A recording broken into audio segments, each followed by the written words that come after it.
Talib, the real estate boy, and welcome to Real Estate Mornings with Khalid, man. I'm gonna be coming on here at 10 o'clock most of these days and try to really just talk about real estate. So if anybody has any questions about real estate, we can talk about it. Today we're gonna be talking about the reasons to own your home. Okay.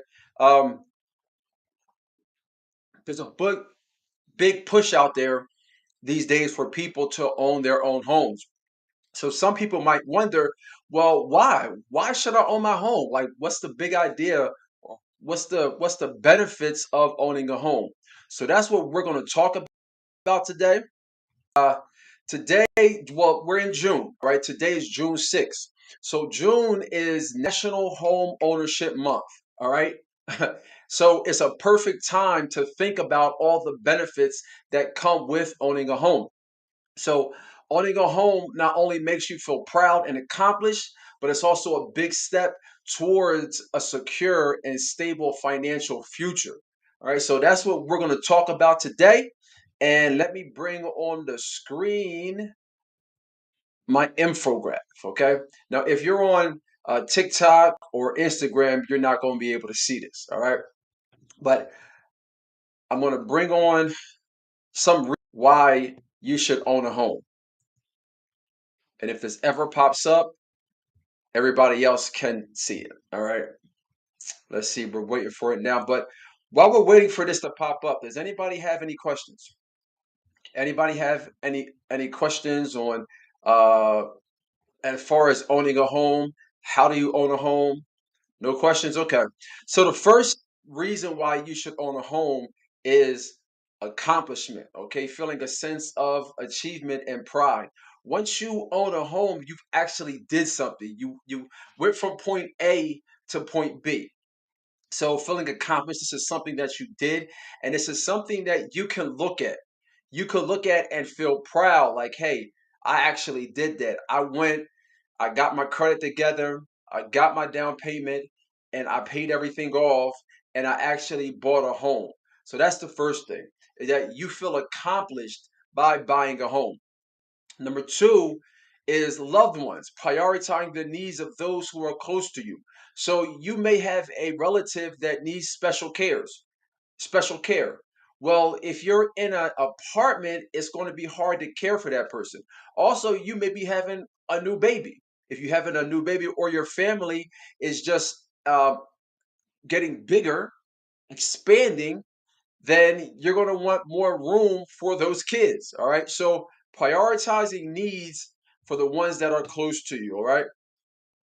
Also, stability, locking in your monthly payment with a fixed rate mortgage. This is super important because people who don't plan, people who fail to plan to fail. So one of the important things as far as budgeting is knowing what the biggest part of your budget is going to be. What's that housing? So if you're in a rental, what's going to happen is that you're going to rent, but every year, what's going to happen? That rent is going to go up. So you're going to get into that rental and that rent is going to go up. Versus if you have a 30-year fixed rate mortgage, then you know it's going to be pretty steady. It's going to be steady Eddie. Now, yeah, property taxes could go up a little bit, but they could go down also. They definitely could go down. So property, the monthly payment or the fixed rate mortgage that you have, this will allow you to plan for your future. It will allow you to budget. Okay. Next is financial investment. And this is probably the biggest benefit of owning a home is that you're growing your assets and you're growing your net worth. Most people, the biggest part of their net worth is their home. The biggest part of their net worth is their home. Let me tell you why. Because of equity. You might say, what is equity? Equity is where the home rises in price. It appreciates. And there's two ways that it appreciates. There's either natural appreciation or there's forced appreciation. Natural appreciation, you don't have anything to do with. It's just over time, your home goes up in value. Okay, that's natural appreciation. Then you have forced appreciation. Forced appreciation is when you fix the home up. So you buy a fixer upper and then you fix that home up. That's forced appreciation. So when you do that, if you sell that home, now you're able to participate in that equity building. For example, say that you buy a home for $200,000. If you buy a home for $200,000, your closing cost is going to be around $20,000. So you put that $20,000 in there, and the thing about a home is that you can get part of it and own the whole thing. There's not a lot of other investments that are like that. There's none that I know of. Maybe if you do options. But for the most part, a home investment is the only investment where you buy a small piece of it or you pay for a piece of it and you control the whole thing. Okay? So you buy that home for $200,000. You buy for $200,000, you are only putting in $20,000. Now, your monthly payment is going to be the same payment as what? Or it's going to be around your monthly rate. But here's the thing is that you would have had to pay that anyway. Because when you're out here and you're living and you're being an adult, there's really only four things that you can do as far as housing. Okay. You can be homeless. We ain't trying to do that. You can also live with somebody. You probably don't want to do that. Or you can rent or you can buy a home. Okay. Well, what's the two viable options here? Because we're not trying to do one and two. Number three is you can rent. People talk about the interest rate. Well, the interest rate on renting is 1,000%. It's 1,000%, or I'm sorry, 100%. It's 100%. That's the interest rate. So the interest rate right now for buying a home is what, around 6-7%. So if you buy a home, you're going to pay that monthly rent anyway. So in my example of buying a home for $200,000, you're probably going to put down probably like $20,000. You put down that $20,000 and let's just say 5 years out. You go 5 years out, you pay $200,000 or 10 years out. Let's say 10 years out. You live in that home for 10 years, 10 years of memories. Then when you go to sell that home after 10 years, now you may have paid it down maybe $100,000.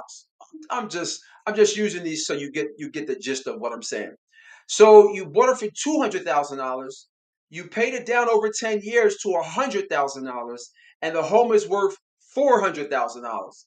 If the home is worth $400,000 and you owe $100,000 on it, your equity is what? $300,000. So if you didn't own this home, then you would not have been able to participate in the homes going up in that area. So that's why it's vital if you're into generational wealth and you want to leave your heirs with something. The foundation to that generational wealth is what? It's having a home. It's having a home, okay? So let's what's the next thing? All right? The next thing is comfort. All right? Comfort. Enjoying features that enhance your lifestyle. When you're renting, are you ever really comfortable? You know that house is not yours. Okay? You know that unit is not yours. Are you ever comfortable? You got renewals coming up. You're looking at, okay, people are coming in because maybe they need to change the lights or maybe they need to do extermination or something to where somebody else can come in your house. So with that being said, are you ever really comfortable? Are you comfortable to invite the people that you want in your home? Okay, knowing that that's not your home, that's somebody else owns that property. There's a certain comfort with knowing that you own that home. There's definitely a certain comfort. So by owning your own home, you'll be able to feel that comfort. Also, privacy, having your own space. Privacy is something that's super important, and I kind of just touched on it. But when you have your own home, you say who comes and goes out your home. When you're dealing with a, a rental, that's definitely not the case. Okay? You don't have privacy because you don't own that a property. Okay? So let's continue. Also, personal expression, tailoring your home to your unique style. So when you have your own home, you don't have to ask for permission to change the paint. You don't have to ask for permission to hang up pictures. You can customize that home to look like you or to express your personality. Okay. And last but not least is community. All right. Being a part of a community. When you're a renter, you understand that you're only there short term. So you're probably not going to get involved in the neighborhood committee or neighborhood politics. But when you buy a home, you have an interest in what goes on in that community. So now you're going to attend meetings, you're going to watch what's happening on the block, what developments are happening in your when you own a home, you'll definitely pay attention to. So here, this is 6 reasons why you should buy a home. Now, if you don't own a home right now, there's probably a reason why. A lot of people don't own a home right now because of credit. A lot of people don't own a home right now because of down payment. Okay? Those are probably the two greatest things that are hindering people from buying a home. So here's the thing is that if you need credit help, contact me. Okay? www.mekhalid.com. If you need down payment assistance help, contact me. Okay? I'm a down payment assistance specialist. So if you need help with the down payment, contact me. Okay? All right, y'all. This is Colin Nathan Alim, the real estate boy. If you're looking to buy a home, sell a home, or invest in real estate,